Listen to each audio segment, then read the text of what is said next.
ఏంటి అసలు సమస్య ఏంటి, అసలు దీనికి ఈ ప్రాబ్లమ్ని ఎలా సాల్వ్ చేయాలి అన్నది మనం ట్రైలర్లో కూడా కనుక్కోలేకపోయాము. ఒక పక్క పాపం మా తిరువీరు గారు బుజ్జమ్మని ప్రేమించి సమస్యల్లో ఇరుక్కున్నారు, లవ్ మ్యారేజ్ చేసుకుని, అండ్ అలానే ఎమోషనల్, అండ్ అలానే తండ్రి కొడుకుల మధ్య ఆ బాండింగ్ చాలా బ్యూటిఫుల్గా ఉంది. అండ్ అలానే బ్యాక్గ్రౌండ్ స్కోర్ మా రాధాకృష్ణ గారు అదరగొట్టేశారు. అండ్ అందరూ కూడా వర్సటైల్ యాక్టర్స్, అజయ్ ఘోష్ గారు అండ్ దేవి ప్రసాద్ గారు. అసలు ఇంతకీ సమస్య ఏంటి? సో బుజ్జమ్మ సైడ్ నుంచి వచ్చిందా లేకపోతే ప్రతాప్ సైడ్ నుంచి వచ్చిందా అన్నది తెలియాలి అంటే మనం ఏప్రిల్ 17th వరకు వెయిట్ చేయాల్సిందే. ఈలోపు మా మామయ్య గారు ఇక్కడ ఉన్నారు, అజయ్ ఘోష్ గారు. సో ఆయన అడిగి తెలుసుకుందాం. లవ్ మ్యారేజ్ బెటర్ అంటారా, అరేంజ్ మ్యారేజ్ బెటర్ అంటారా? నార్మల్గా యాజ్ ఏ పంచాయతీ పెద్ద మనిషిగా చెప్పండి. బేసిక్గా రియల్ లైఫ్లో లవ్ మ్యారేజ్ బెటర్ అంటారా, అరేంజ్ మ్యారేజ్ బెటర్ అంటారా అని? లవ్ చేసి అరేంజ్ చేసుకుంటే బాగుంటుంది. ఇప్పుడు అదే కదా చేశారు పాపం ప్రతాప్, మిమ్మల్ని ఒప్పించే కదా చేసుకున్నారు. నేను ఒప్పుకోలా. ఒప్పుకోవాల్సి వచ్చిందా? అయ్యయ్యో. లవ్ చేసి అరేంజ్ మ్యారేజ్ చేసుకుంటే బెటర్ అంటారు. వాళ్ళ అమ్మను ఆవిడ కలిసి చేసుకుంది మా పెళ్ళేది. ఓకే, సో మా బీవీఎస్ రవి గారిని అడుగుదాం ఇప్పుడు. సో మీరేం చెప్పాలి అంటే, ఇలాగే మీకు పెళ్ళైన తర్వాత మొదట్లో వచ్చిన గొడవ ఏంటి? అలా ఎప్పుడైనా మీ ఇంట్లో మీ బుజ్జమ్మ ఇల్లు వదిలి వెళ్ళిపోవడం జరిగిందా? ఇది నా క్వశ్చన్ కాదు, నితిన్ గారు సాయి గారు అడగమన్నారు, నాకు ఎలాంటి సంబంధం లేదు. ఇప్పుడు నేనేమన్నా నిజం చెప్తేనేమో ఎందుకు చెప్పే ఉంటుంది మా ఆవిడ, అబద్ధం చెప్తేనేమో నిజం అదైతే అబద్ధం ఎందుకు చెప్పే ఉంటుంది. ఎలా చెప్పాలి? ఇలాగే గొడవ అవుతుంది. అటు దొరకకుండా వెళ్ళిపోతుంది. ఒకసారి వెళ్ళొద్దన్నాను, వెళ్ళిపోతుంది. ఫైనల్గా ఏదో కింద మీద పడి కళ్ళు పడతాం కదా, ఆ టైంలో ఏదో సెట్ అయింది. బాలేదు, తమ్నేల్కి స్టఫ్ రాలేదు, పసలేదు. ఓకే, ఇప్పుడు అసలు నేను ఆయన అడిగిన క్వశ్చన్ అడిగితే నా ఆన్సర్ చెప్పేవాడిని. సరే మీరు చెప్పండి, పోనీ love marriage better, arrange marriage? Love better, marriage బెటరే కాదు. అసలు మ్యారేజ్ లేకుండా లవ్ సెటప్ చేసుకుంటే బెటర్. ఎంతమంది కొట్టారు చెప్పట్లు? అయ్యయ్యో. ఓకే సార్, మీరు నన్ను తప్పుగా అనుకోవద్దు దయచేసి, ఈ క్వశ్చన్ నాది కాదు. సో మీరు నేను అడిగిన క్వశ్చన్కి ఆన్సర్ చెప్తే సరిపోతుంది. సో మీ బుజ్జమ్మ కూడా ఇలానే గొడవ పడి పెళ్ళైన కొత్తలో ఎప్పుడైనా వెళ్ళిపోయారా? 1,00,000 సార్లు వెళ్ళిపోతుంది.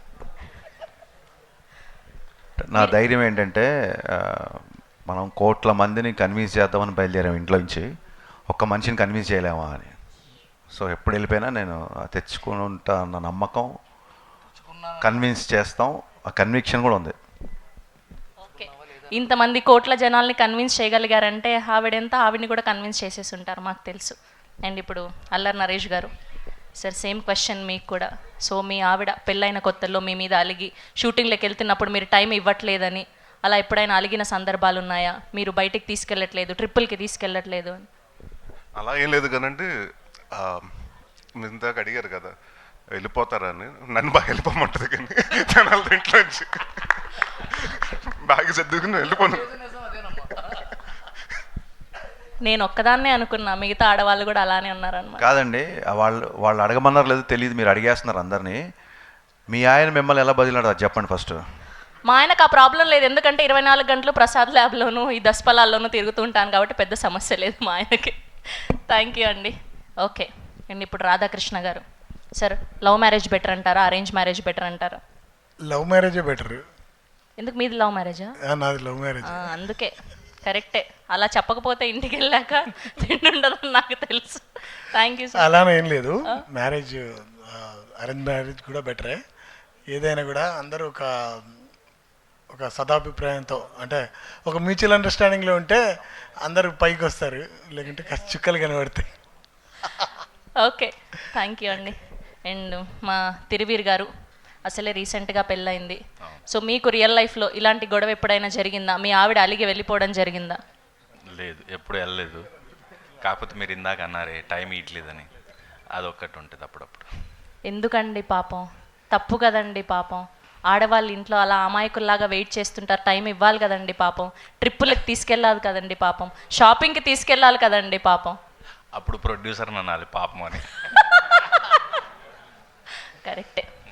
మా దేవి ప్రసాద్ గారు సార్, లవ్ మ్యారేజ్ బెటర్ అంటారా, అరేంజ్ మ్యారేజ్ బెటర్ అంటారా? లవ్ మ్యారేజ్ అయినా అరేంజ్డ్ మ్యారేజ్ అయినా మ్యారేజ్ తర్వాత లవ్ అనేది ఉండాలి, అది లేకపోతే తేడాలు వస్తాయి.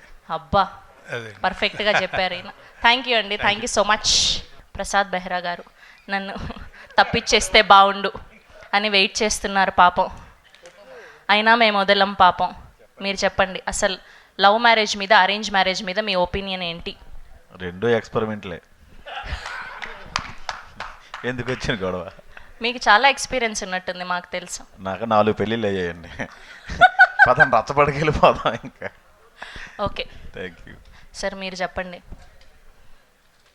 అసలు లవ్ మ్యారేజ్ బెటర్ అంటారా, అరేంజ్ మ్యారేజ్ బెటర్ అంటారా, అసలు పెళ్ళే బెటర్ కాదంటారా? రిస్క్ గురించి మళ్ళీ మళ్ళీ చెప్పడం ఎందుకంటే దాని గురించి స్పెషల్గా అది రిస్క్ అని తెలుసు, దాని గురించి ఇంకా ఆన్సర్ లేదు నా దగ్గర. అసలు లవ్ పాపం ప్రతాప్ తెలుస్తుంది, పాపం ప్రతాప్ చూసిన తర్వాత అది అర్థమవుతుంది. ఓకే, సో మొత్తానికి నా లవ్ మ్యారేజ్ అయినా అరేంజ్ మ్యారేజ్ అయినా ఏదైనా రిస్కే అంటారు. ఒకసారి దిగితే అది రిస్కే అండి. ఓకే, అందరు కూడా అసలు ఒక్కరు కూడా 100% పాజిటివ్ ఒపీనియన్తో ఏది చెప్పలేదేంటో పాపం.